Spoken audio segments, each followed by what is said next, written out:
Globespan is a Guyanese dialogue moving towards the realization of one nation in one Guyana. It's a platform that offers an all-inclusive discussion with the pros, the cons, the ones that have taken a side, and the ones that stand in the middle. Globespan believes agreeing and disagreeing are part of the nation building.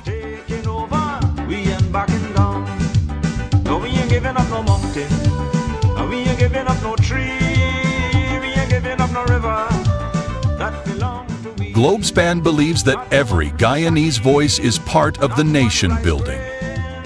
As we span the globe for voices from the diaspora and those living home, we stand on our commitment that we are all Guyanese working towards one nation in one Guyana.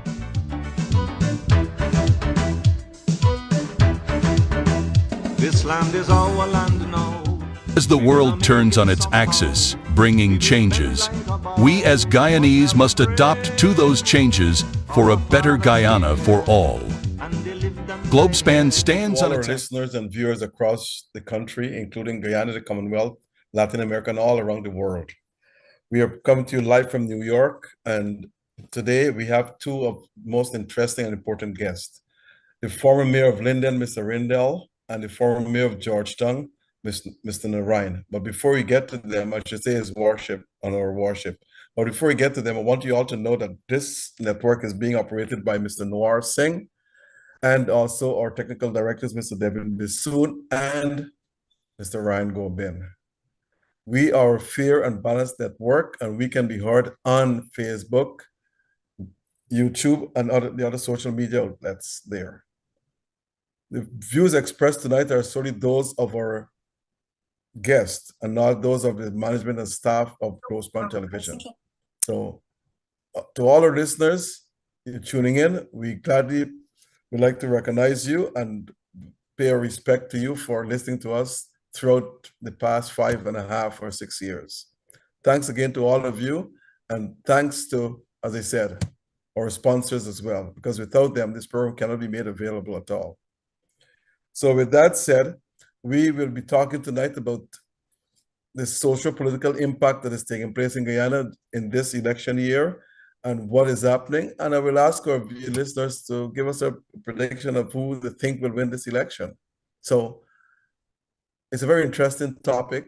Stay tuned, and we'll all get through this as good as ever tonight. Thanks again.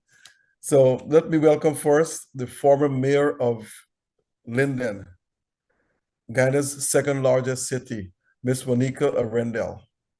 Ms. Arendelle?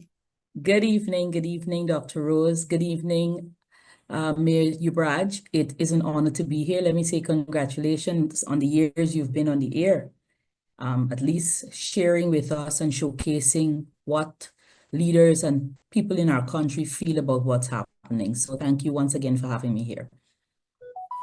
And I will also introduce to you our mayor, Mr. Yuvraj Narayan. He's also a pandit, and he is in a campaign mood, I think, but he will tell us all about that too. Mr. Narayan was the former mayor of Georgetown for, I think, 2 terms, 4 years. And I think he did a reasonably good job with all the obstacles and barriers in his path. So, His Worship, the Mayor, Mr. Narayan, welcome to the program. Thank you, Dr. Rose. Good evening to you, all the viewers, and my colleague Arnell. Thank you to have me in your program. It's 5 term. Mayorship in Guyana is one year a term. So you served 5 years. 5 years. Wow. Yes. I thought, okay. So let me ask you first, Mr. Mayor. You left office how many years ago? I left office in, I think it was July 2023. So that's a little over 2 years. What have you been doing since? Well, before I become mayor or sent to the office of the mayorship of Georgetown, I am a practicing priest, still a practicing priest. I am the spiritual head of the Mahasabha. And I practice paralegal actually for the past 12 years now. And I'm self-employed myself. I really don't work with no one since I leave school. My first job was a mere job as a public servant. Okay, that was good. And I think you did a pretty good job in bringing the city back to some sort of semblance of decency.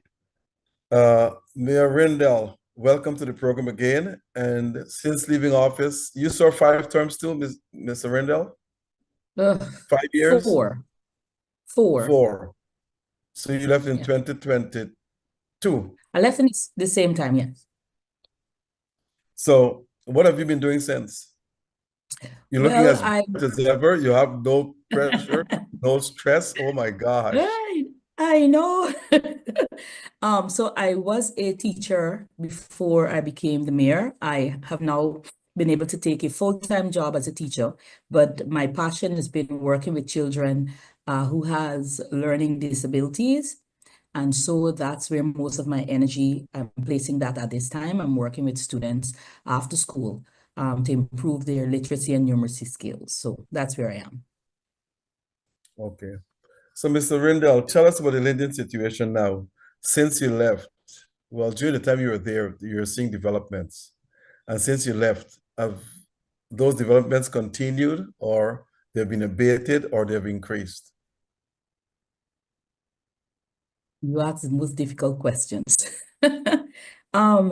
So what I've seen over the past couple of years, we've had, with me leaving the office, we've had a new town clerk and a new mayor who seem to be unable to come together on the ground. So we've not seen a lot of actions, a lot of movements in terms of projects and activities within the township so far. We have tried to sustain those projects that have been there during my tenure. The home is now actively functioning. The I Love Linden sign, of course, needs some work and development because that's the only green space in Linden. And I am working behind the scenes to play my role in at least maintaining that which I started while in office. But there has been nothing more that I can say on the ground that I have seen. There might have been changes within, but on the ground itself, I have not been able to see any development. Has Mr. Solomon, the present mayor, ever contacted you on any issues to discuss anything of the past? Not the mayor himself. I've been in contact with the former deputy mayor and some councillors who would reach out time and time again for any guidance needed, but not the mayor himself. Mr. Narayan, the same question to you.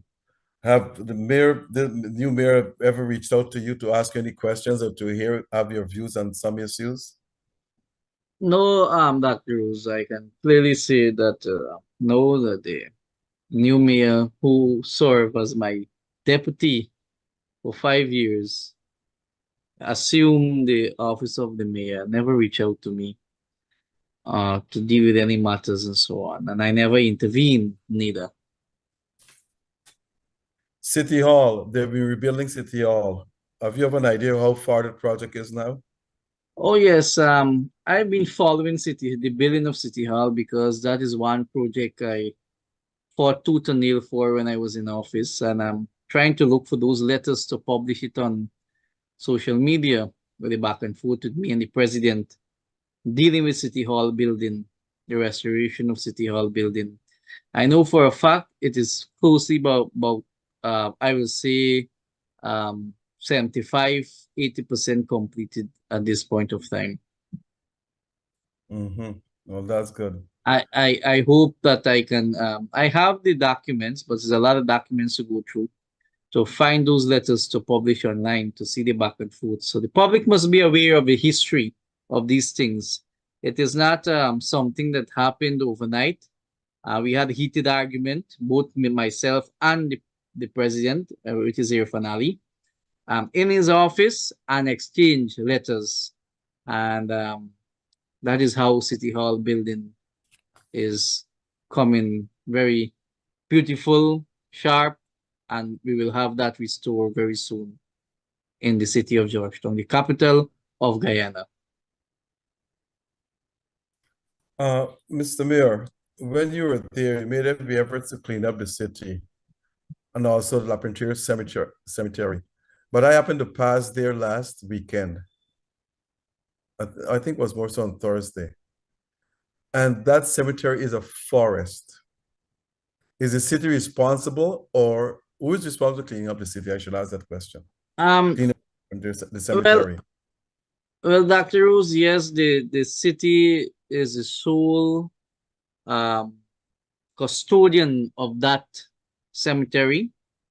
And when I was in office, if you've noticed, and I do have pictures, we have clear, I believe it's 2 blocks.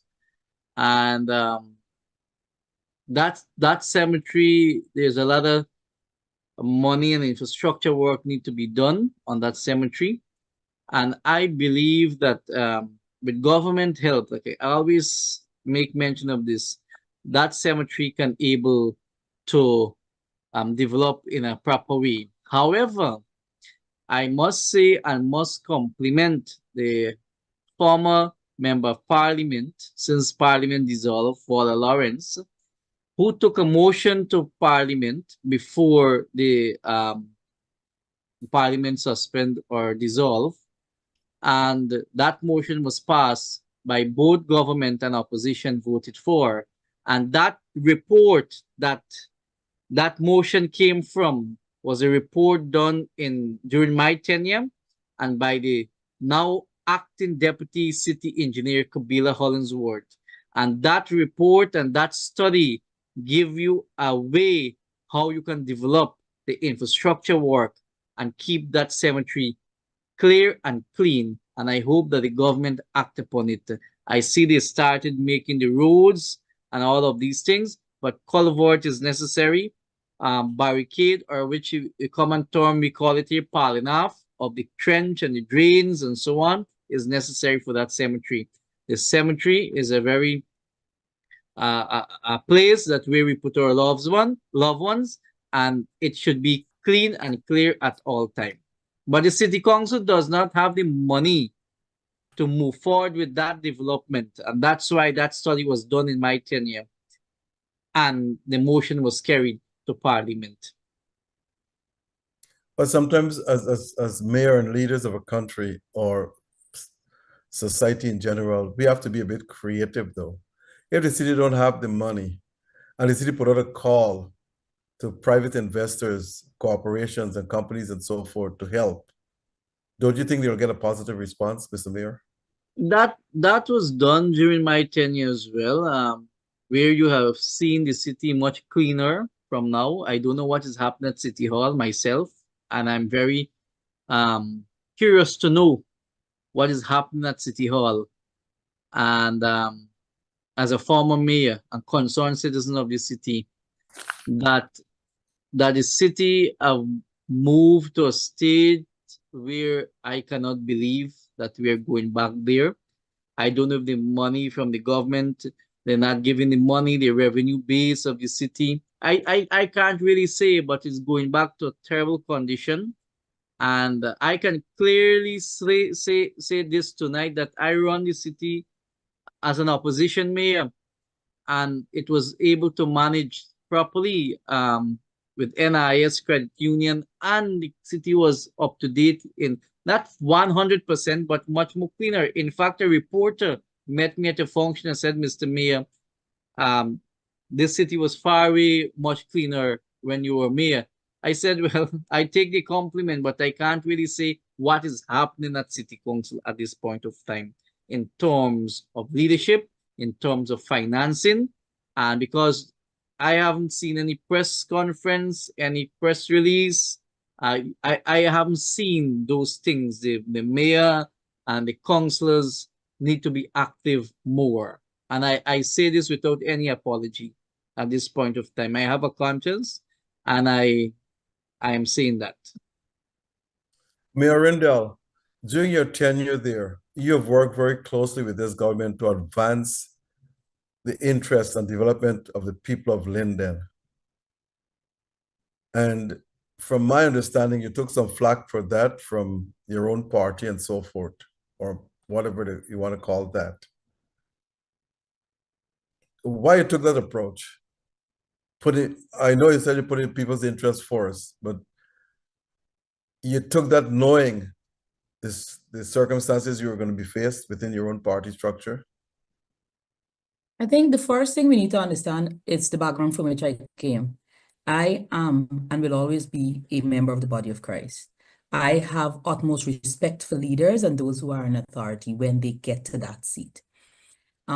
My fight is how they get to that seat. But once a decision has been made and leaders have been elected, those leaders are entitled to serve us, the people, not just those who voted them in, but everyone. And so that was my approach. When I started, I was with we started, we were on the APNU AFC and we worked with them. When the government changed, we started to work in the opposition. And I took the same approach. If you are the leader of this country, you have a responsibility to provide services to the people of this country. And that's how I work. I was respectful at all times. I sent letters where letters need to be sent. I made public statements where public statements needed to be made. And I was able to get some sort of work done on the ground. So it had nothing to do with whether it was a political affiliation, but more of the fact that you are the leaders of Guyana at this time and you're entitled to serve us. Now, is that collaboration continuing though? Do you know? Between the present mayor and the government? I cannot say. I have not seen it working at all. There's a lot of infighting because there's no PPP town clerk. And I do know that there's little collaboration. There's a lot of back and forth and persons holding back on this and holding back on that. So it's not working as smoothly as it should. And if I must say, I keep saying that both parties need to understand, because everybody is Londoners, the role of taking those seats in local government is to develop your community, and it has nothing to do with, I think that's one of the things that I got from President Granger when we were first sworn in. He said, when you go back, you were elected to serve your people, serve your people. And so regardless of political affiliation, the two persons managing that council need to serve the people of Linden, because if Linden rises, then they rise. If Linden fall, they fall with it. Now, tell me something, Ms. Rendell. Tell our listeners how a town clerk is being appointed. The town clerk's appointment, Mayor Ubraj might be able to help me more in this. The town clerk's appointment is supposed to be done via recommendation of the council. Mayor Narain, they're supposed to have applications come in, all those applications vetted through the council, and a recommendation sent to the local government commission, and then a collaboration for interviews with the persons before a selection is made. Correct. Has that been done, Mayor Rendell? In Linden, no. Mayor Umbraj, Narain, has that been done in Georgetown? Not at all. No, Dr. Rose and viewers, no. The town clerk appointed at City Council. She worked with me and she's still there. And that appointment is null and void, where the commission directly appointed that person without the consultation of the legal elected council. And that is null and void, and that is absurd of authority, and it disrespect to whether the town or the city, the population within that kind of district. Have you attempted to take them to court? Oh yes, we did take them, took the local government in court. We had a back and forth with the court, and they had to go back. The local government commission had to go back now and rectify their appointment, and still did not involve the council. And they did the letter, send it off, and that was it. The election happened to call. I happened to exit. The new council took over. I don't know what happened after there. Did the Granger administration follow the procedure both you and Mr. Rendell described? I can clearly say yes. When Mortimer Mingo was the chairman of local government commission, I met with him and team And we had discussion, and not only solved discussion, I can tell you heated discussion, where the appointment of public officers to serve the city council ought to come through a channel. Subsequently to that, the local government commission assigned via letter to the council to employ certain level of people, and only certain level will go to them. And that stipulated in the act of the local government commission, where the commission can able to give that authority to the council to employ a level of employees, and the senior levels will go for rectification to the local government commission. That transaction or transition, whatever you want to may call it, was a smooth one that benefit not the council alone, but the people of the city, because we have seen the officers' performance, and that is how the people will benefit in the city. For example, let me give you quickly. I was told by a senior officer 3 days ago, called me and said, look, this is what happened in the engineer department. You have a deputy acting, but the engineer himself gone off on leave. But the local government commission said, well, look, the deputy wouldn't act while the council made the recommendation. The deputy must act in that position of the engineer now, since he gone off. The council made a decision, and the local government commission took it on themselves to appoint a lower staff as the head of the city engineer, to occupy the office of the city engineer, while the deputy is still there as deputy. Can you understand the nonsense is happening in the municipalities, right? All because of control, all because of politics. And I agree with Arndell. Same thing I did. Serve your people. And I did that without fear and favor. I serve and I deliver in whatever capacity I can. So that is happening and continue to happen at this point of time. A local government commission is not in place for over 1 year. Over 1 year now. Who acting? The secretary of the local government commission, I'm calling Mr. Price. He has no authority to act upon himself. No power in the act. Give him power to act without a commission. The minister cannot direct the secretariat of the local government commission, right? But the PPP government took this on themselves to manipulate and fabricate and go with all these illegal and unlawful appointment to municipalities and NDCs through the local government commission at this point of time. Mr. Rendell, did the APNU, led by Mr. Granger, follow the procedure to appoint a town clerk at Linden?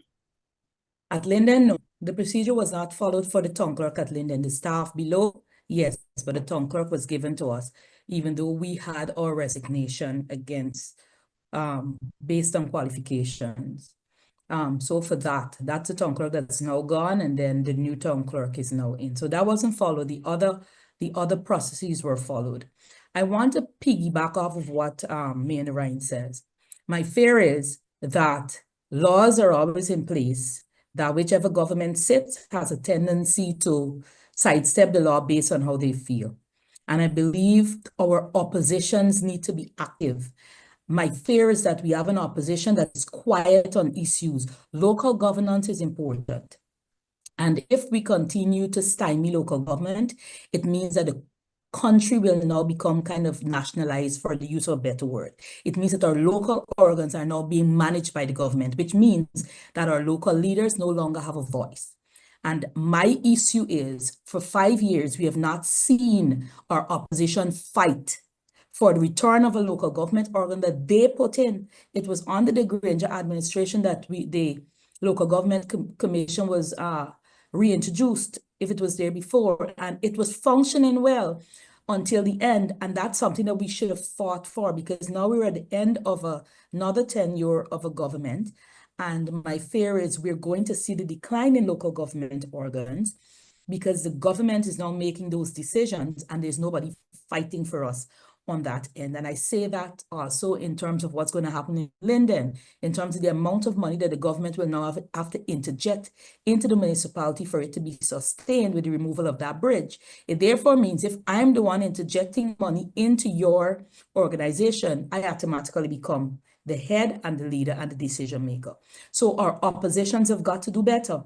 If you are opposing, and we really need to move the word opposition, maybe put minority government, that they understand they are there to help lead. If things are falling apart, they're the ones who got to get up and shout. Mayor Narayan and I shouting from this podium has no grand power. We elected people to stand there, and they should stand and they should fight for our local organs. Tell me something about the situation in Linden. How is the marketplaces? There was always some problems with the market vendors and the town clerk and the city and so forth. Has that problem been resolved? Market is an issue that may never be resolved, but has to be managed. The price paid at the market is far too low for the municipality to be able to sustain it in terms of repairs and in terms of repairing, in terms of ensuring that garbage collection is done in a timely manner. Those are always going to be consistent problems because they do not have the finances to manage the market well, but they have to manage the market. So I don't know that that problem is ever going to go away. Last night, it was last night or the night before, President Ali, the PP was campaigning in Linden, and they said that they will reduce electricity by 50%, which I think everybody deserves that break indeed. How is that? That will definitely help Lindeners, especially pensioners. How do people responding to that? I am laughing because it's funny to me. One, I don't know how people are responding. I have been in my house all day. I'm now hearing this announcement. It is funny to me because if 5 years ago, sorry, not 5 years ago, in 2012, we went to a bridge where 3 men were shot because they were going to raise the price for that electricity. That caused an uproar for months in Linden. Then we settled down, and there have been, on the persons might not have known, there have been little rising in the electricity bill over the couple of years. So for a government who fought us to raise a bill, now saying to us in the final month of them walking out of office that they will give us 50% cut off when they get back, and if they get back, kind of sounds funny to me. Really sounds funny to me. It doesn't make sense to me. Linden pays the lowest bill, between, let's give ourselves $5,000 to $10,000 for homeowners, if that much. And then for businesses, maybe between 20 to 30, I don't know. This is me calling figures out of the air. So to say to us once, when you wanted to raise that now, because there's an election and to make Lindeners vote for you, you're going to give us 50%, I ain't sure to swallowing the pill, but hey, I don't know how the people feel on the ground. Maybe there are some people who are rejoicing, but that's something. Maybe they're saying, if you vote us, wait and see. But I don't know what's happening. That doesn't sound realistic to me, because it just does not sound realistic. It sounds like a promise that may never be fulfilled. We have the two political parties, the PPC and the People's National Congress Reform, or APNU. And now we have WIN. I think it's We Invest in Nationhood by Mr. Mohammed. Those three parties have raised Linden. Have you been to any one of those rallies or meetings or anything of the sort? I have not. I've been to Manza's meet and greet, but I have not been to any other. I don't think Mohammed has had his meeting as yet. I think that's slated for the 27th. I know PPP was here last evening. I would never be seen there. And I do not have the date for PNC, APNU. I think it's Sunday coming. This Sunday, okay. So you should have your ears on the ground. How you think Lindeners will, Who do you think they will support most in this election? We know they all supported PNC or Linden APNIA. is predominantly PNC. Linden is predominantly PNC, and we have proven that over the years. I have seen a great dip towards Win, but I have not seen any generalized meeting spaces yet. But Amanza does have attraction with the young people and the educated population because she also is a Lindener. So there has been some turning tides in Linden.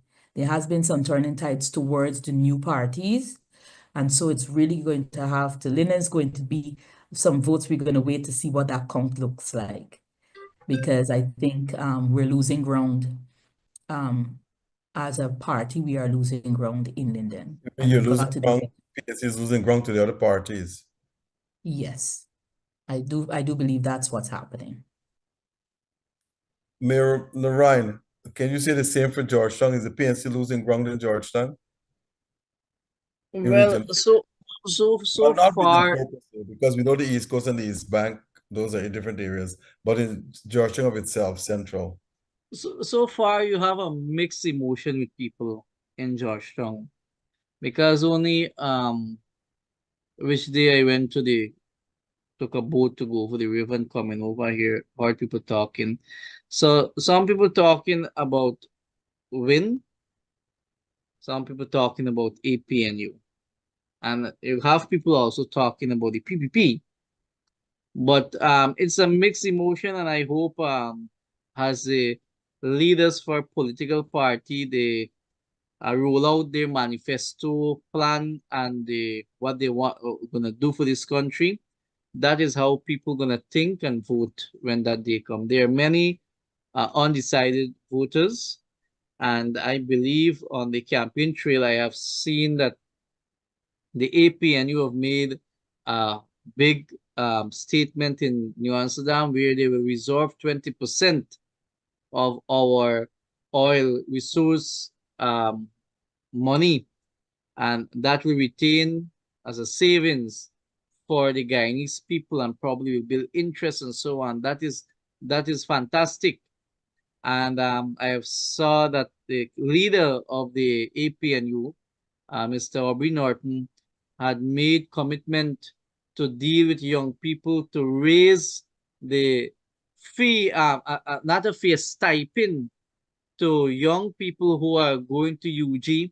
For example, you have the nursing students who only getting $16,000 or $15,000 for a month, and they have to come from the interior. They have to come from different place.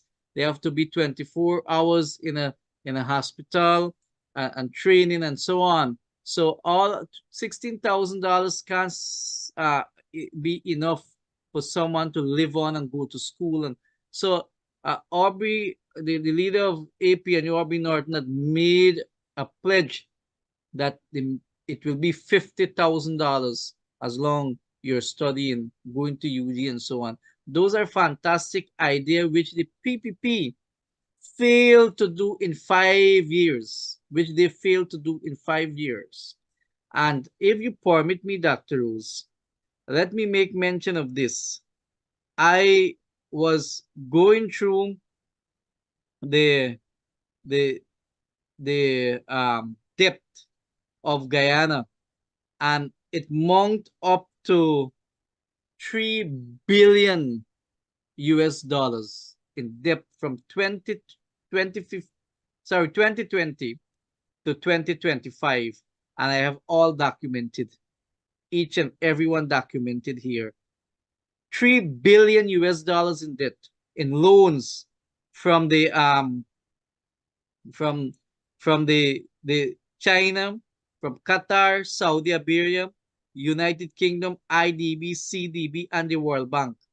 Over 3 billion US dollars in loan without any transparency, poor infrastructure planning, healthcare and education still struggling in this country, taxpayers left to foot bill in this nation.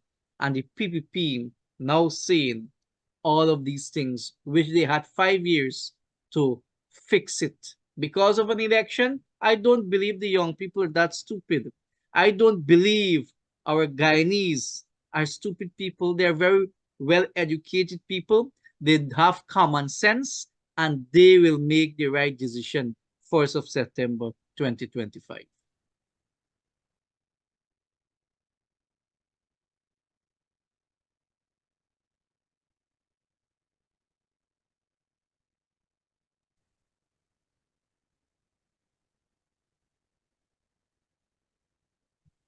But on your mic, Dr. Rose.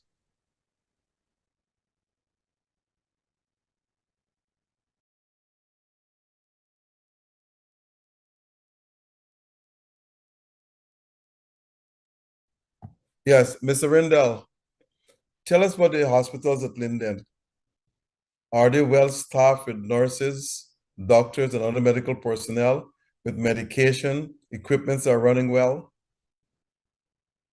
I think you're trying to put me in the public. I have not been around out there at much. You live in Linden, you were the I former. know, but do you believe that after 3 years, after 7 years in politics, I really took a dive into just relaxing. But I have been in some connection. The hospitals are functioning. We're functioning. There have not been any major developments over the past year or so. So the same things we've had before, they're still there. I know we still have the nurses and so leaving as they're doing throughout the entire country, but there have been no issues that I've heard on the ground so far. So I guess it's functioning the best it could, but I can't give much to that at all. The schools, they're functioning well too? Education is education as we go. I have issues with the education. So if we go into that, this might take us all night. The schools are functioning. I know they've been, the PPP has talked about the cash grant in which they're giving to the schools to aid those schools in functioning. What we see on the ground and what's actually happening in the schools are two different scenarios. But there has been consistent flow of schools throughout the past the term pass. There have been no major issues. They need to put some more interjection into the schools in terms of technology, in terms of these computer science rooms, and in terms of making our rooms AI friendly. This is the 21st century. The children, this book and pen is not going to work as much. So outside of that, I do not see many issues that I can place as physical. My issue with the education system generally is that we have introduced a new program. I don't know how many persons are aware of it, and that program is introduced at the schools that we term lower level schools.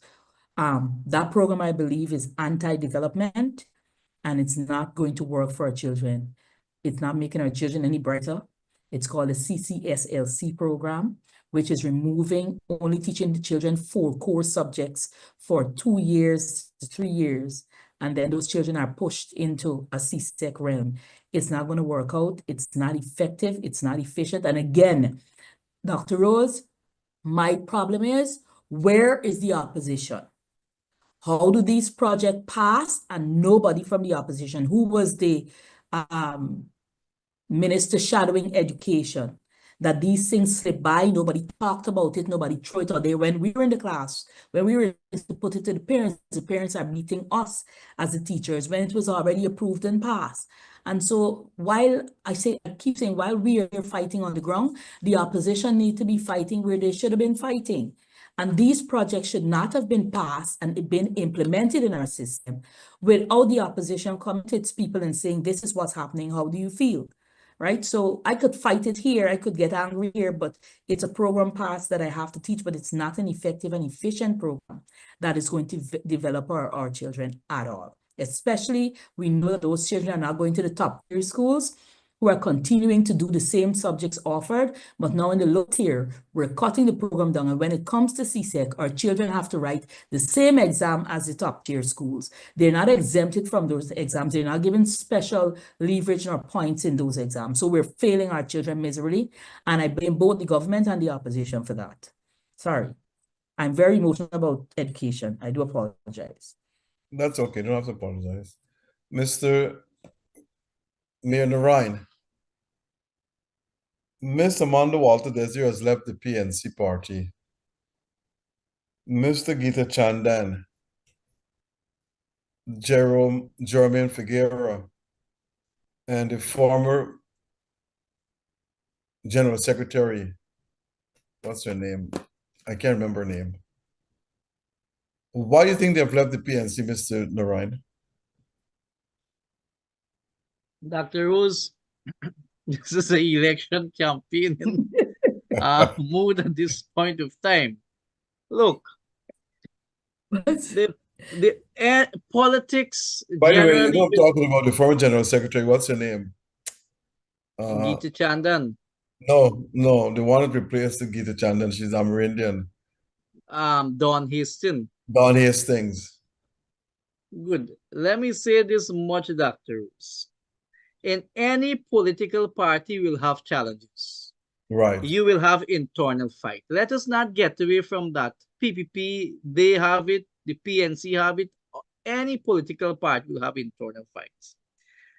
The fight or the challenges will come in the PNC when it is Congress.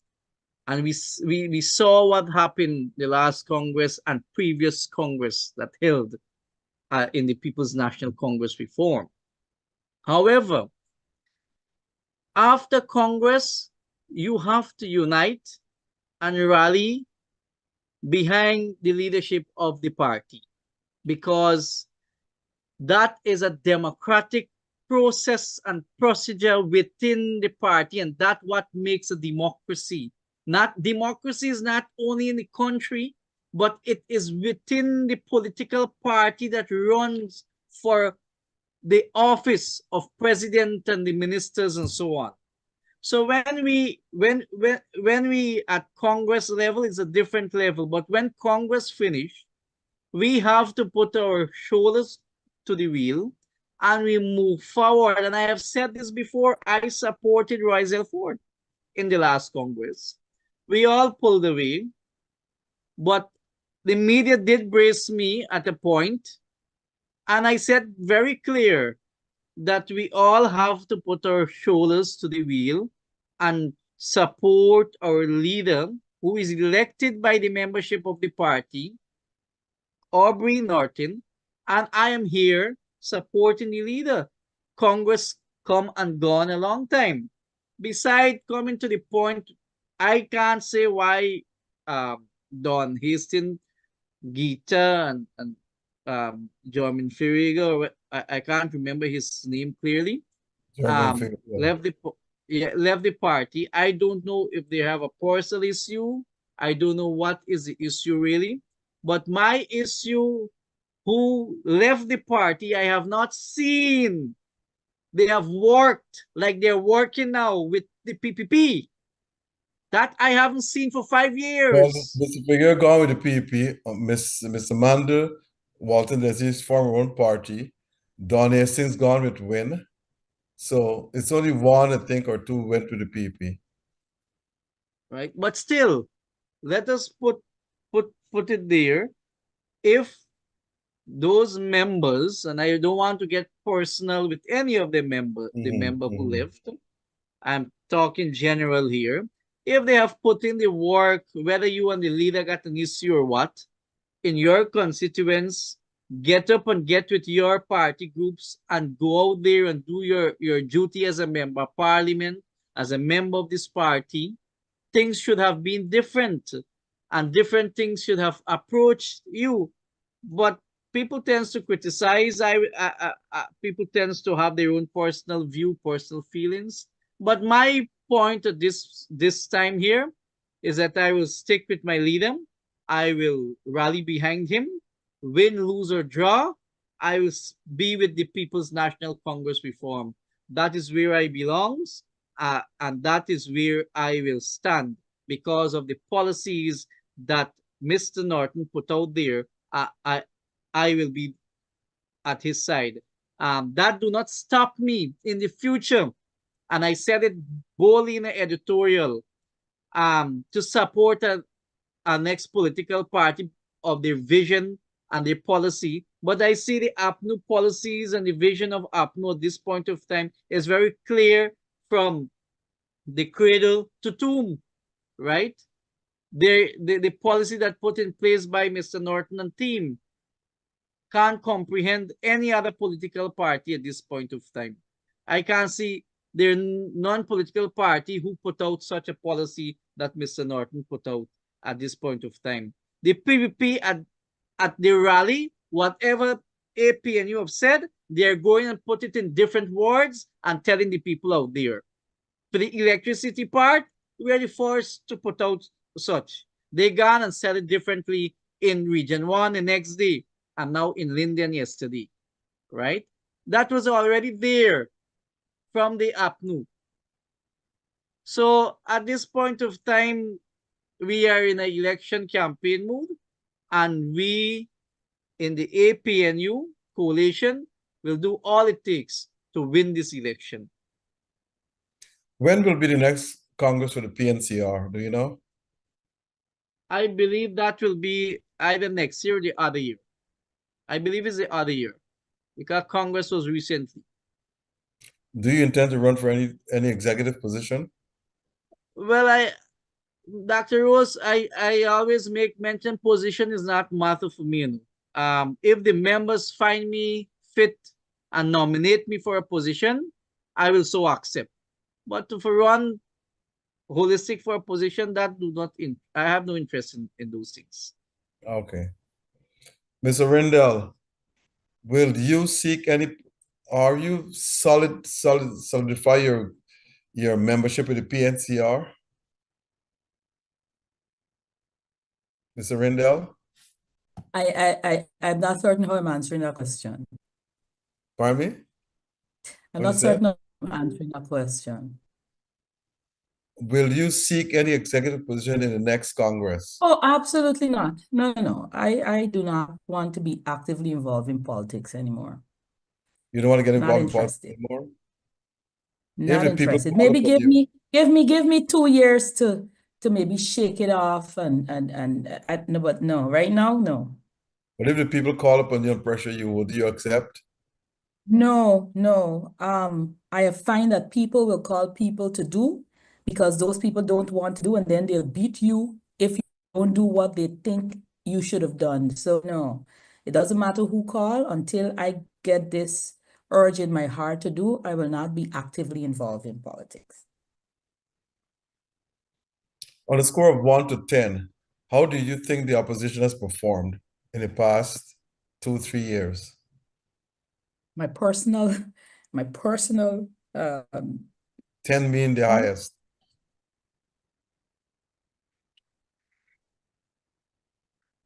I feel like a 5. But A this is 5. me that may be being very harsh. I just felt there are some matters that's slide under that we did not catch, and we did not remain active. We did not remain active in terms of watching the PPP, in terms of making sure we highlighted the PPP, what they were doing and how they were doing it. I find that we depended too much on overseas influencers who were kind of waking us up over here as to what was actually happening, and we weren't working on the ground. I just felt we didn't do as much as we should have to educate our people. An educated population will vote better than one that's not educated. That's just, my But personal feeling. you're still a PNC, am I right? Member of the PNCR. But I'm going to be supporting Amans on this one. But you'll really remain in the PNCR though.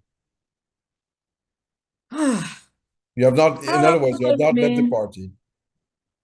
I've not left the party. I just felt that at this time, Amanzo was giving me more of what I felt we lost in those years, and I really wanted to give her my backing. I have not left the party. I don't do. Supporting Amanzo. Okay. I am. Can you outline some of our policies? At this point, no. I did not read anything. I did not look up on anything. So I really don't want to give my mouth too much liberty. So you just isolate yourself from politics. I am telling you, I do apologize. I have really isolated myself from politics. Politics had, for the past 7 years, had given me some beating that I did not want to be involved in. And so I'd really isolated myself from it. I wanted to take a break from it. So that's why I cannot give you much. I am now, when Amanza decided that she would go alone, I did talk with her in terms of what was really what her idea, in terms of how much she really thought she can give back to the people of our country. And while she's building that manifesto in terms of what she can and cannot do, I thought that this is where I would put my support. And that support is from way behind the scenes. I am not going to be actively involved at no point in time. If the PAPC should win the election, Oh, what would you like to see them do for Lindeners and the people of Linden?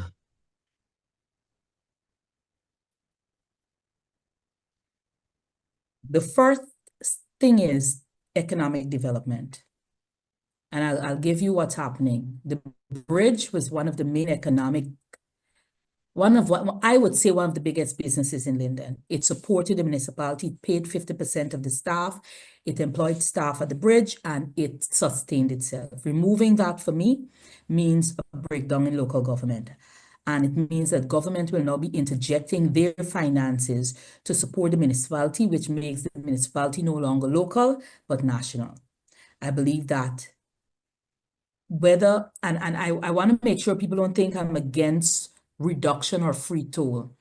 I had referenced to the PNC while being mayor that we should have done something called, it's done in other countries, I think it's done in the United States, where vehicles registered will be registered within the township or the region for which where that person lives. And so when we talk about putting back money in the hands of the people, it would have been those persons registered in Linden, those vehicles registered in Linden would have been able to utilize that toll for that bridge for free.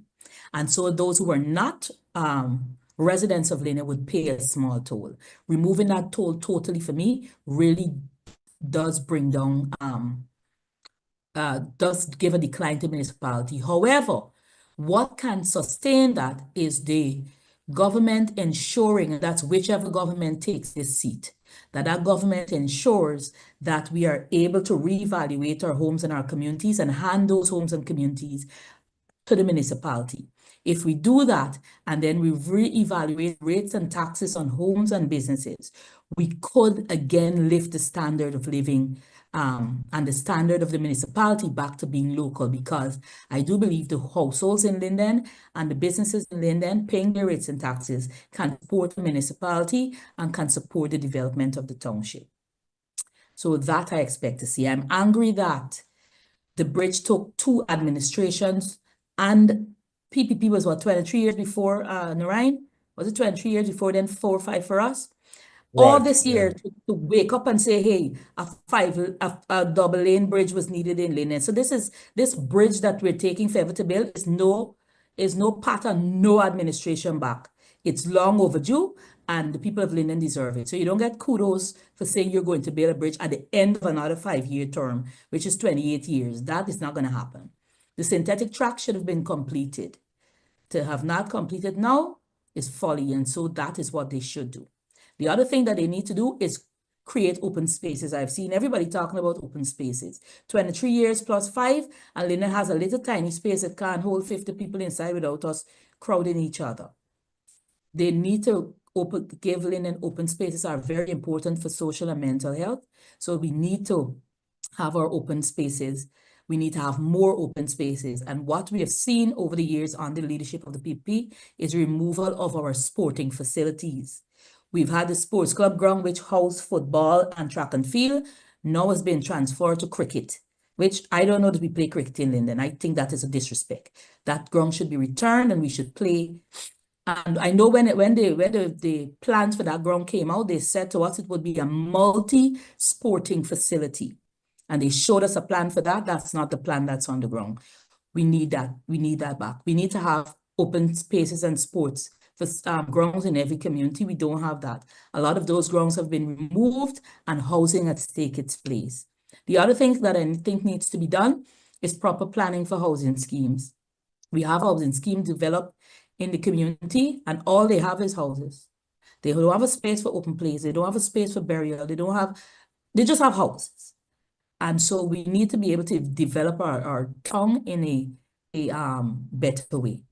We need to have industries. I do see our Centennial Park, which should have housed the history of Linden and Region 10, has now been transferred, at least a portion of it has been transferred to agro-processing. So I'm hoping that is going to be an opportunity to bring jobs and diversity in jobs within the Linden community. Our roads, while we're getting roads at a fast and a rapid rate, those roads are going to decline at the same rapid rate. And while I want to blame the administration, I also want to blame the contractors on the ground, because Lindeners are building these roads. They should do better. It's their road.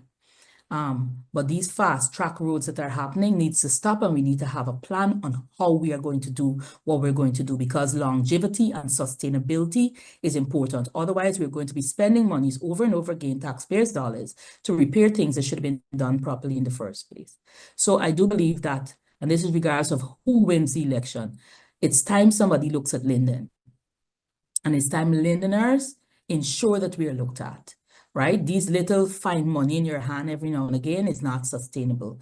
Don't give us a fish, teach us how to fish. Let's have interjection in job opportunities and creation of businesses within Linden. Let me put you on the spot. APNU was there for God. 5 years. The PP is now there for 5 years. Who contributed more to Linden? Which party? I'm going to take this from another angle. PPP was there for 23 years. APNU came in for 5 years. It is difficult to take over from someone who has made and who has embedded themselves into something, because you needed those years to reevaluate what was happening before you can change. I think it's unfair to judge APNU against PPP. It is very unfair. And I think us as Africans, we judged our people too harsh. In 5 years, we could not have made that magnificent change, because we had to go back, we had to reevaluate, and then we had to find what was the best angle to deal with issues. So I'll say nobody did. For me, I'd say PPP did the worst, because they had the longest time to concrete themselves and to do. And I think APNU tried their best. They didn't have the amount of time they needed to make the investment they needed. But I'll say this to you, they started that bridge project that PPP didn't start for 23 years. They started the synthetic track that PPP didn't start, while Linden was winning over 7 years in sports in this country. And they started a plan for that sports club ground that should have been a multi-sporting facility and not a cricket field. So we cannot judge them equally, because they were not given the same length of time to do what they should have done. Mr. Mayor Narayan, I have a question for you, and it's a judgment call, a judgment question. Let me say this to our folks. Folks, you're sending me a lot of questions here, but in fairness to the two mayors, most of the questions are not relevant. They're not the party lead, they're not leaders for any party, so I cannot ask most of the questions you're asking me to ask them. Send me relevant questions concerning their municipalities when they were there, what they do or did not do, and so forth. But you can't send me questions to ask me what they will do for the country. They're not leaders of any country. So that's what I have to tell you all. Mr. Mayor Narayan, when you were in office, Mr. Narayan, when President Granger was building that stadium at Durban Park, am I right? No, I wasn't in office. When it was built? That was built during 2015 to in when David Granger took office, that started to build. And I took office in 2019. General election was 2020.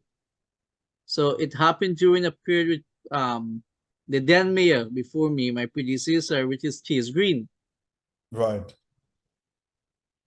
Now, if you travel to the Caribbean countries, Trinidad, Barbados, Jamaica, and other small countries, when they gained independence, the place where the national flags were lowered, where the Union Jack, the British flag was lowered, and the national flags went up.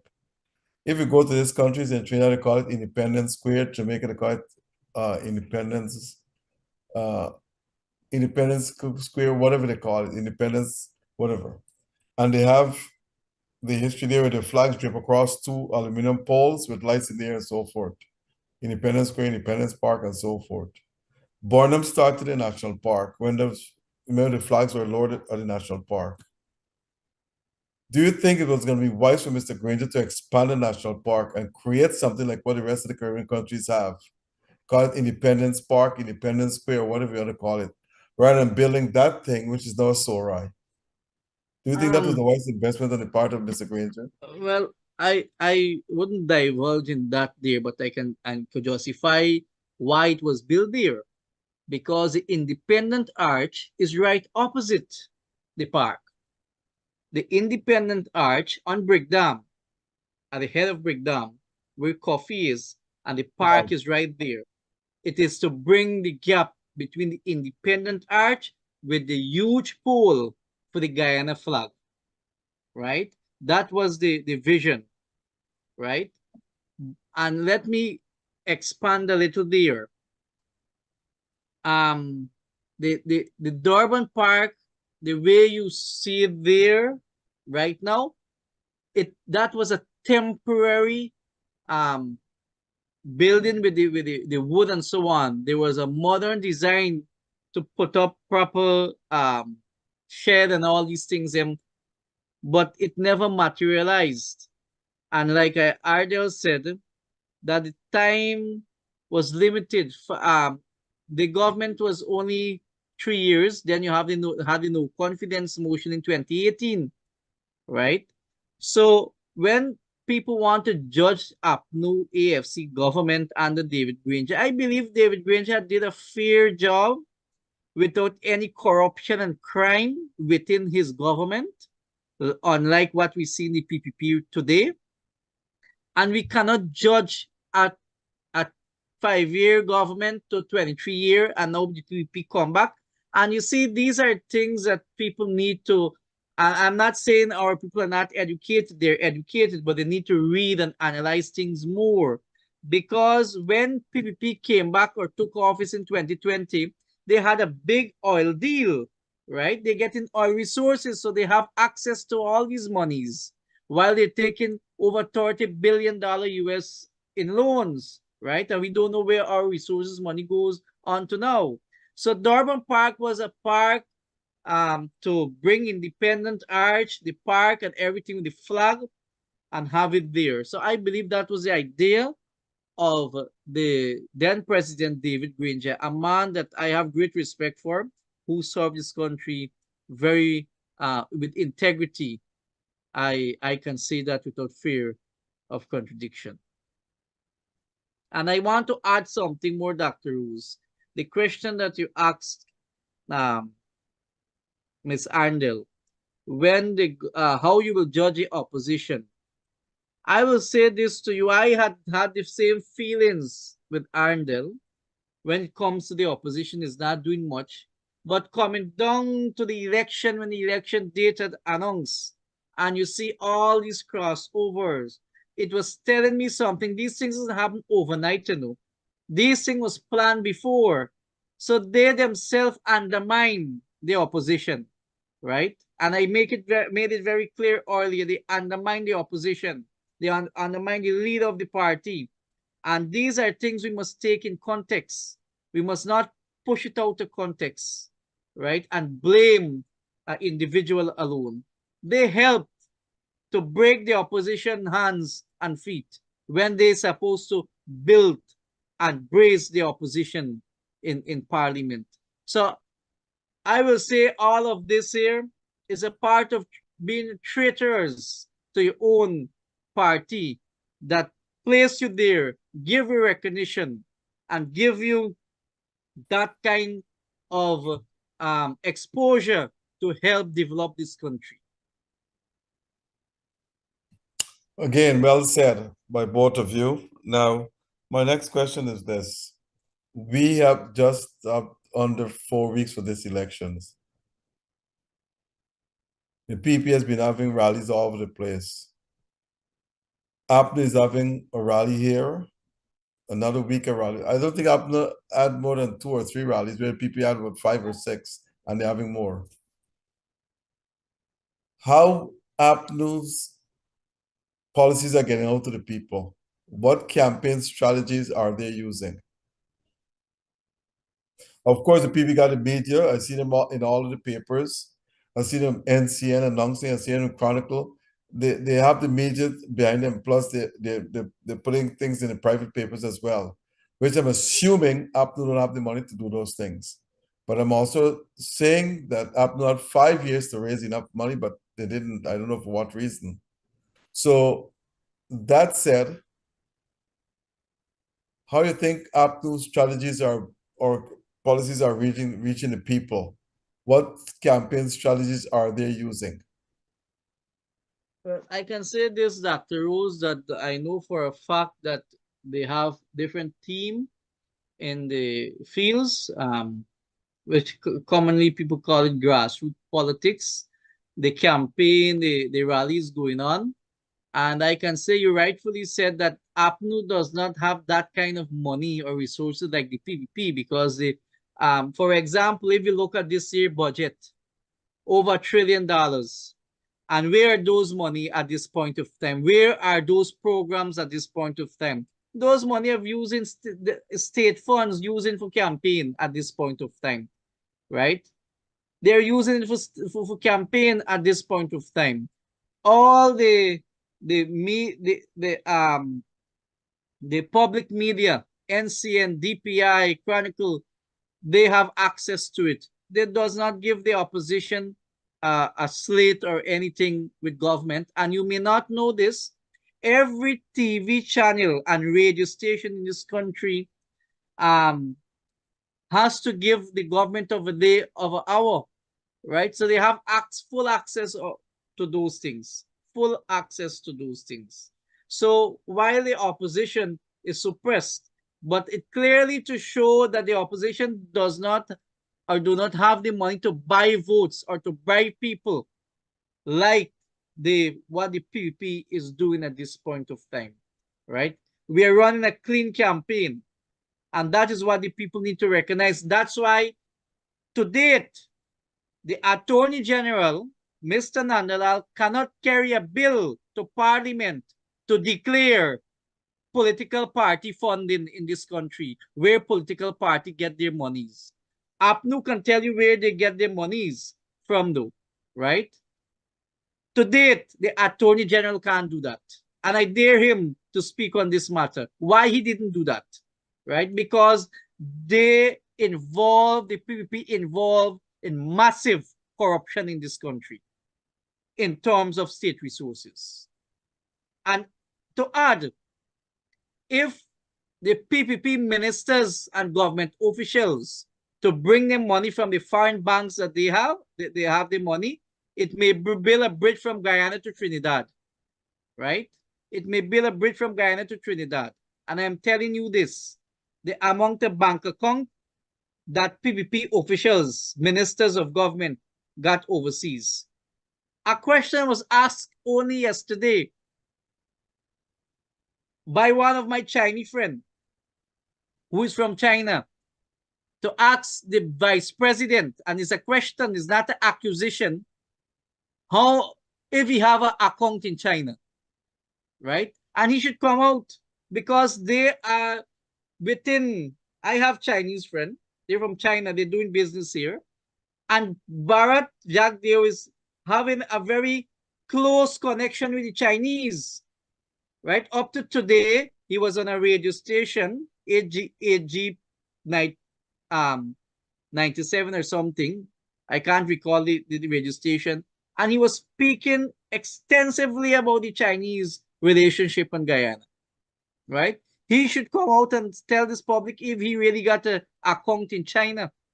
the vice president, right? And I call upon him. The public want to know if he have any, and beside of that, if he has any other account in any other country except Guyana, right? He must declare it to the citizens.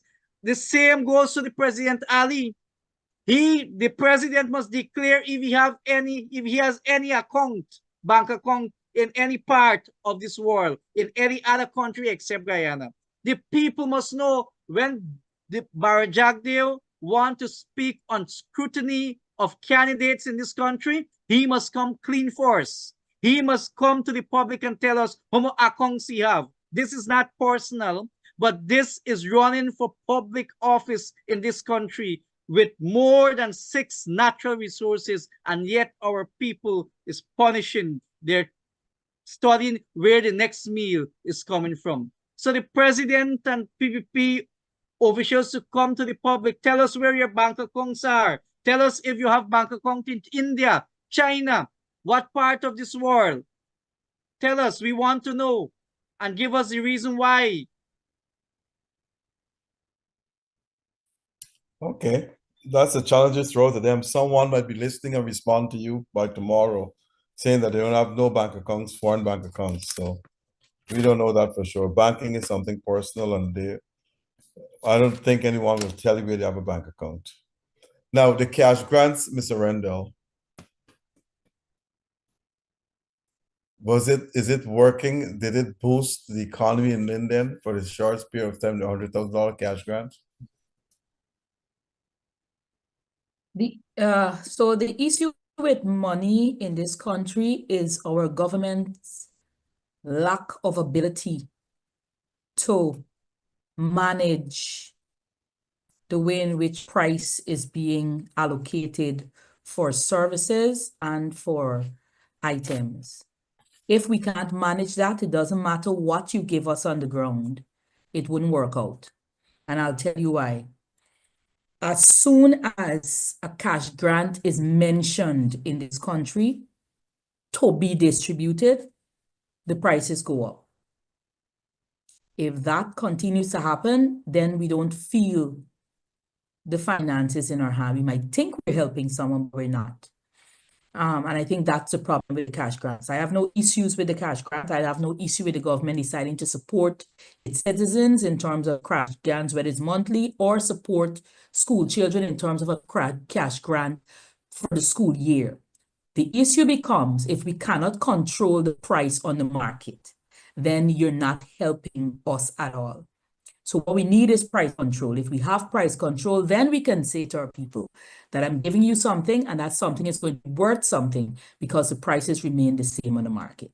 So that's what the problem is. No price control, then you don't feel it in your hand at all. So, but you think the government should give us another cash grant before the election? I think we need to stop sharing out money randomly around the place, but that's my personal view. Others might disagree with me. Because my question is, who is coming up with how much should be given? Who gets what? How does that affect the overall budgeting of the country? Where does the money come from to give that? How does that affect finances? I am worried that we are not looking at Venezuela. We're not studying Venezuela. Venezuela was once an oil-rich country.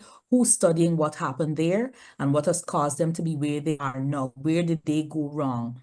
And they need to be a study of that. So we'll know when we start to distribute monies and when we start to do things, we're doing it in a sustainable way, because the generation after us need to be able to benefit after the oil is finished in this country. So I have no issue with the cash grant. I just need to know that people should have a plan on how they're giving it out and how it affects us in the long run. Mr. Narayan, we have Mr. Mohammed, who has been sanctioned by the US government, and he decided to launch a campaign to run for the presidency. And he's a presidential candidate for his party WIN, which is We Invest in Nationhood. And he seems to be attracting large crowds. We can't deny that. But crowds don't translate or convert into votes, actually. But we don't know. This is a new phenomenon.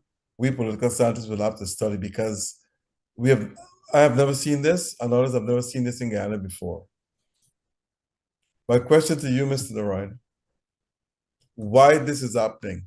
Why is it attracting such large audiences? The Mr. Mohammed, Azuddin Mohammed, and myself, friends since I was mayor.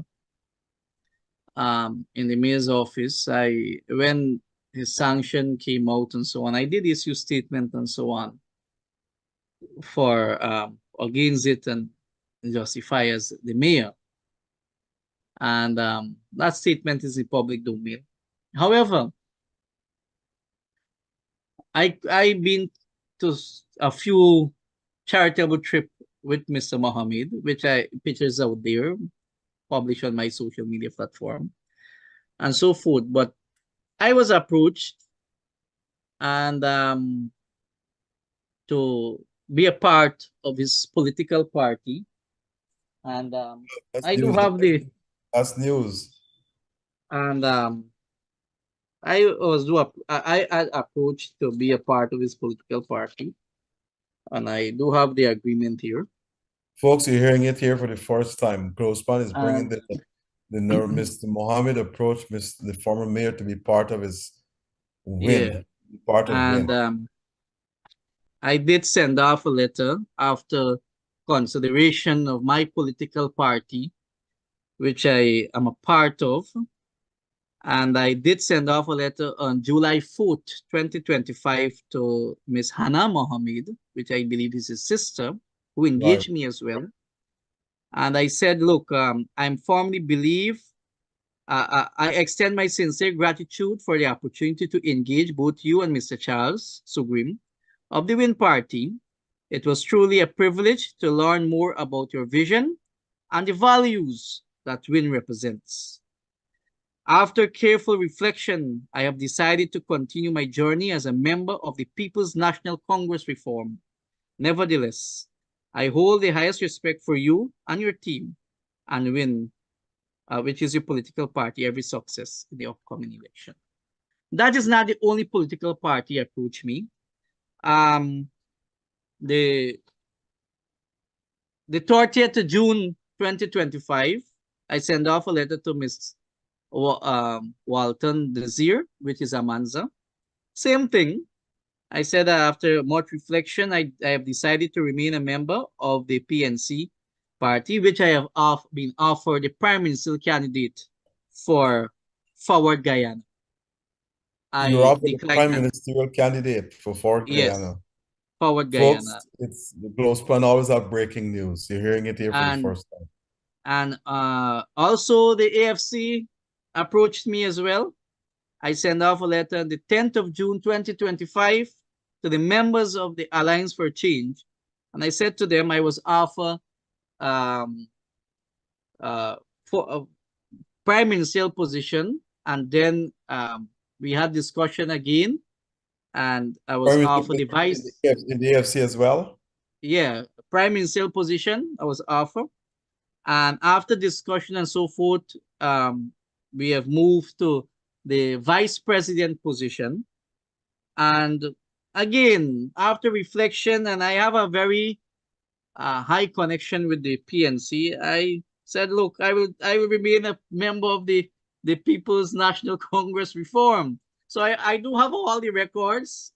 Entire agreement was drafted and sent both sides between these parties and so on. And look, I don't believe to fight people fight. For WIN, I don't believe, I consider all this thing.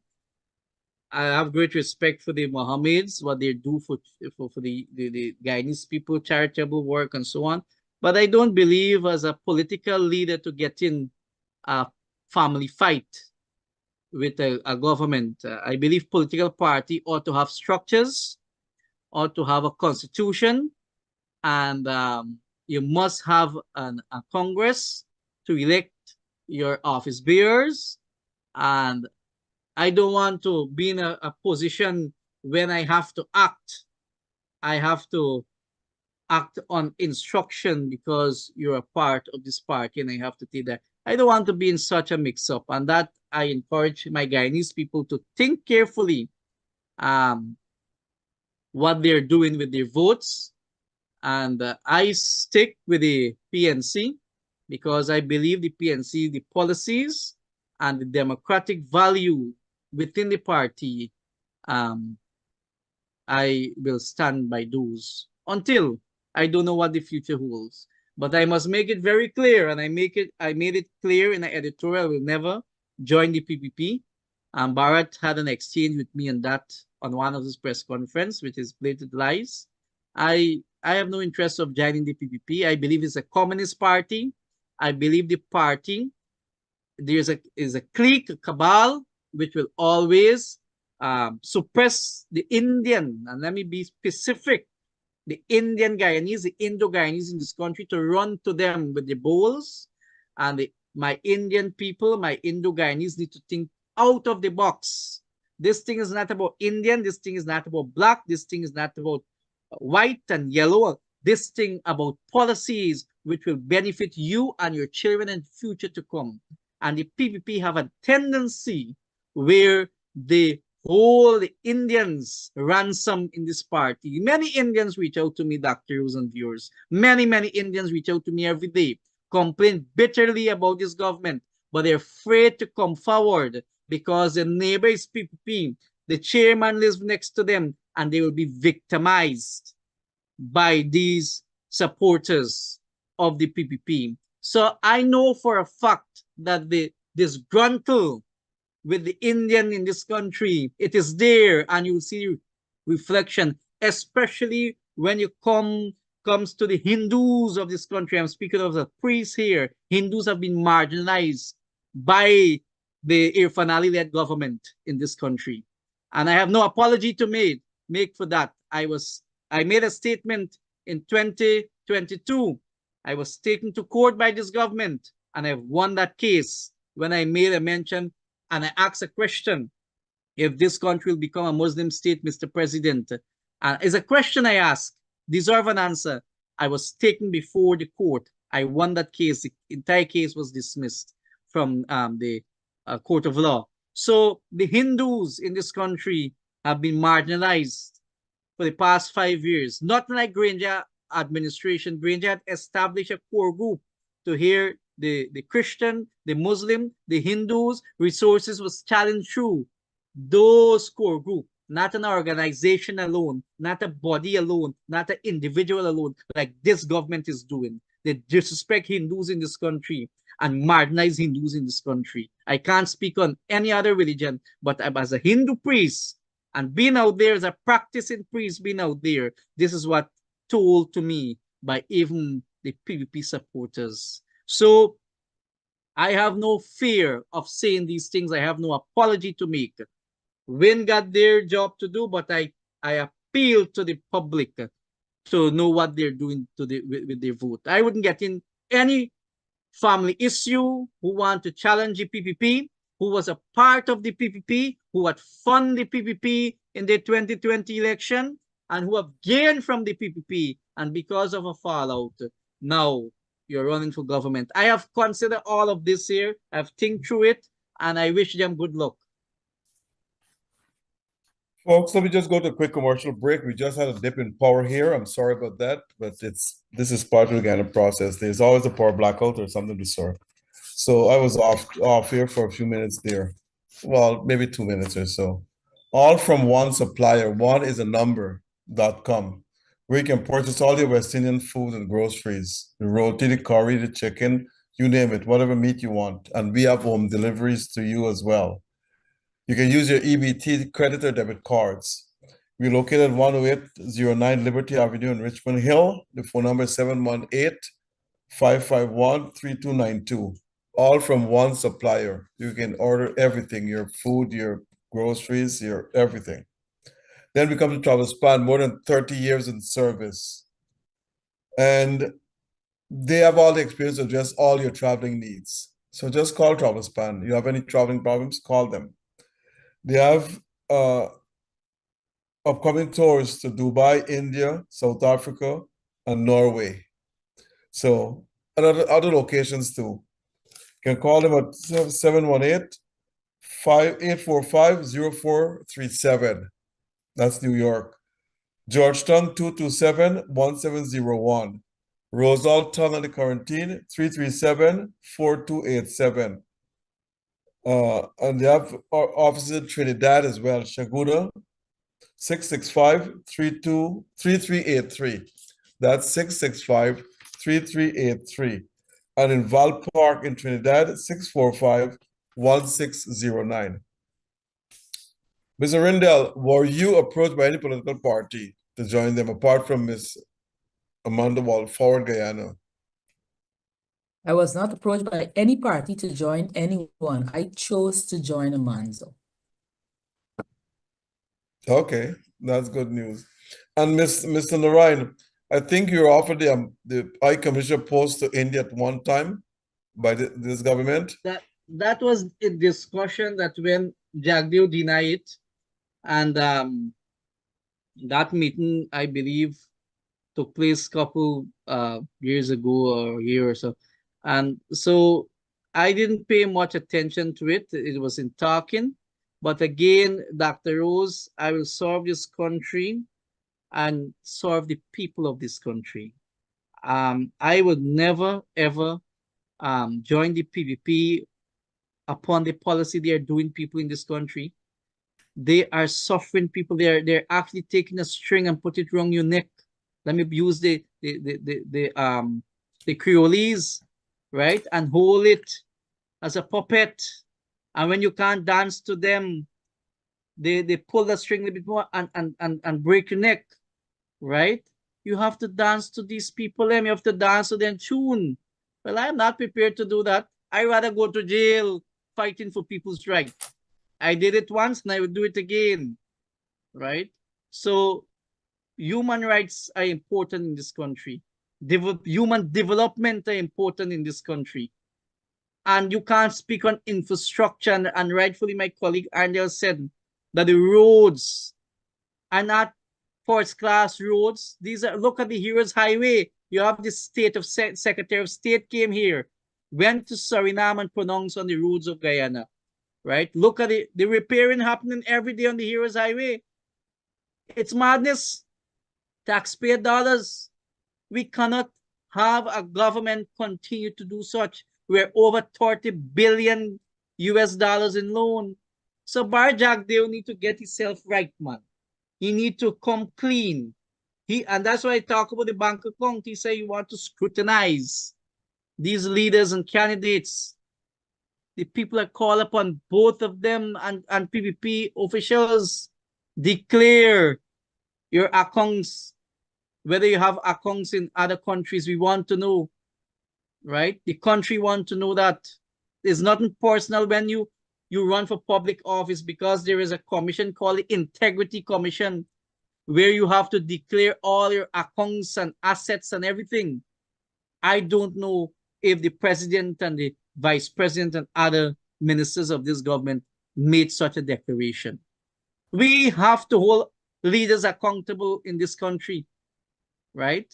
We have to, and if we don't, we will suffer, all suffer. And I will be very clear again. Take example from Venezuela. What Venezuela is happening in Venezuela today. It can happen here next couple of years. I'm not against the bridge toll again, right? But there's any study have been done on that? How you managing this bridge? The bridge is a corporation body. They have to depend on government subvention. The municipalities suffer. The government met with them. They had consultation. Will the government give them a subsidy on that? I guess out of the air, the government will lose closely to over $60 million per day when it comes to the bridge tolls. I am not against it. It's a good idea.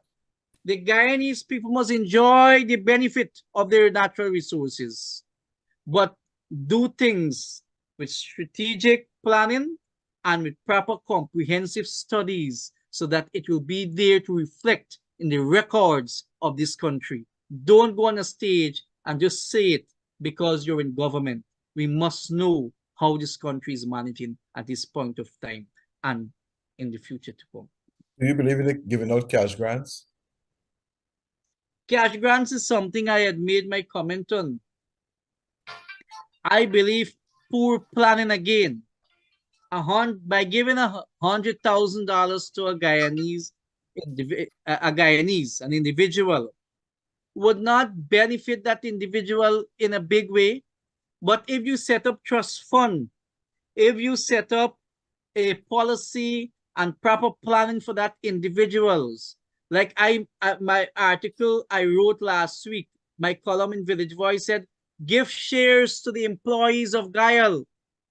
So the people in Guyal land serving employees will benefit. Who come now will benefit, right? And I list out a few things. Same way we can able to have the Guyanese people can have shares. Look at Suriname are setting up a policy and a unit where the people of Suriname can have shares and have say in these oil companies. Why not do the same for Guyanese so that before you have to give them 100,000 a year, every 3 months they can able to have $300,000-400,000 in their bank account, right? But again, our people, they're not thinking right.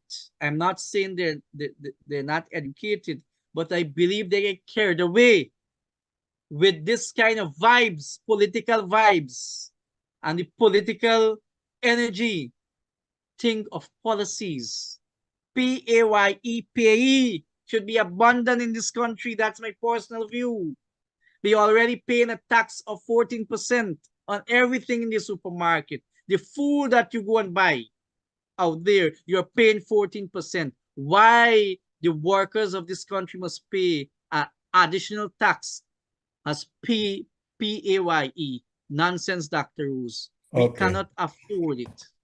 Starting from mid-August, I think we'll be broadcasting live every night. So I think I will have to get you all back sometime. So we have come to the end of the program tonight. It was very, very good. Very, very, everyone say what I had to say, and I think it was very interesting. So, Mr. Nari, with that said, I'll ask you, Beer, to give your closing remarks.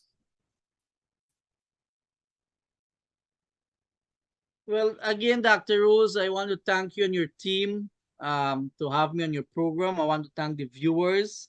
Let us all work together to build Guyana a better place for our children and future. And I want to encourage everyone out there, especially Guyanese and who are coming home to vote.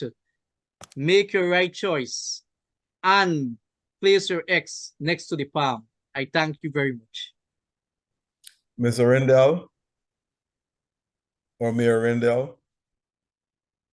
So it is always an honor to be on this program with you guys. I think this is like our third time together. So I thank you once again for still trying to pull me back into this political conversation. I will always try to do that. Give me some time to breathe off the old and maybe get back in with the new. So this election has all of us in the jitters because we've never seen such dynamics before. The Win Party has made their mark. Forward Guyana has made their mark. And I believe there's a third party, ALF. I'm not hearing much about, so I'm guessing that she's not competing in Linden and Region 10. But we now have at least 5 to 6 parties managing, running for election. It's going to be a bumpy ride. What I'd suggest to people, really think about it. Think about what you want. Think about what you've been receiving. Think about where you want Guyana to be. We cannot continue to think about self, about what I will get and how I will improve, but how overall Guyana will improve, how overall our generation after us will be able to benefit. And when you think about that, then you're able to make the right decision on who you're going to vote for. So all the best for elections, and make sure you guys vote right. No, I'll get you back before because we'll be broadcasting every night starting in the middle of the month. Oh, okay. So we'll have to get as many guests as possible. So once again, I must thank both Mayor Rendell from Linden, it's country's second largest city, Mayor Ryan from Georgetown, the nation's largest city. We want to thank all our sponsors, all our listeners, And most importantly, Mr. Noir Singh for making this program available, and Mr. Devin Bissoon and Ryan Goben, our two technical directors. I want to say this before I go, and I said it last week, but I want to get to the right people. If you want a permit to keep a social function in your home or to center or something of the sort, you have to go through so many hurdles, which is completely backward. You have to go through. Yeah, first you have to go to the NDC in your district. They have to give you an acceptance letter. Then with that letter, take it to the EPA. All this is money you're paying out. Then the NDC thing charges 2,000, the EPA charges 5 to determine if your music is going to be too loud and so forth. Then from that, you go to the fire station for them to come and inspect what we have. In our case, we had a function. We have it in an open pavilion. And we told the fire people there's no houses there, but they say, yes, we still have to come and inspect. So we're going to burn earth and destroy somebody. Then after that, it goes to the police station in your district. In our case, went to number 51 police station, where you spend a week or two. Then you go to Springlands police station, another week or two. Then it comes to New Amsterdam, another week or two. Then after New Amsterdam sign off to it, the commander, it goes to a magistrate. She has to sign off on it. All these are fees you're paying along the line. The most fees you're paying is for the police. They want to charge you $8,000 a day for each police officer. They said they will send 4 police officers there. That's 32,000 plus a sergeant or an inspector, 12,000. That's $44,000 coming out of the pocket just for the police alone. An extra 20,000 coming out to pay all those small groups, all those other groups. So before you could have a function, you're spending about $65,000. This is backward. This is beyond. I can understand you go to the police. We did spoke about all of those things, Dr. Rose. Pardon me? We did spoke about all those things years ago when myself as May and so on been on this program. It's a backward system. It's ridiculous. And nobody seems to correct this nonsense. What the EPA never comes out there to check no sound system at nights. No one from the EPA never come to our function. And we've been having function for the past 4 years. No one came. When the police officers came, they spent an hour and they're gone. The firemen never came there. The EPA, I don't believe interested in anything in this country but the oil sector. The EPA is a waste of time. That's my clear statement. The volume of the music. And they never showed up. There's so many issues affecting this country and in the city right now with EPA. And you don't see EPA officers around, right? EPA is a waste of time. They're all interested in the oil rig out there. But the question, anyway, is where are the policies that manage all of this? Because I remember the invention of the ease of doing business that we had started. Where is that? Because you should have been at one place where all of this is done, one document is signed, and an overall payment. And if police are being paid daily to do something, why it has to go to magistrate? What the magistrate has to do with a function? I believe if you have the NDC and the municipality for that area, as long you have been given a letter from them, that should be enough to hold your function, because a municipality, the police are supposed to be there, right? If I'm correct, but that is why you need local governance to be independent of national government. So when you walk into my town and I say this is what is done, no police, no lawyer, nobody. No law can't say anything. We fixed that. No, so the that's EPA why got saying in it, but it's ridiculous. It's red tape, procrastinate. Devin, we still on air? Devin? Yes, Dr. Rose, we're still live. Okay. So I just want to say this finally. This is being beyond ridiculous. You got to go through 6 different groups, and none of these people show up at your function. None of them. The police will show up, spend an hour, and they're gone. And we got to pay them $8,000 for the day. I don't think the police makes $8,000 a day at a regular job. But why you have to pay them that?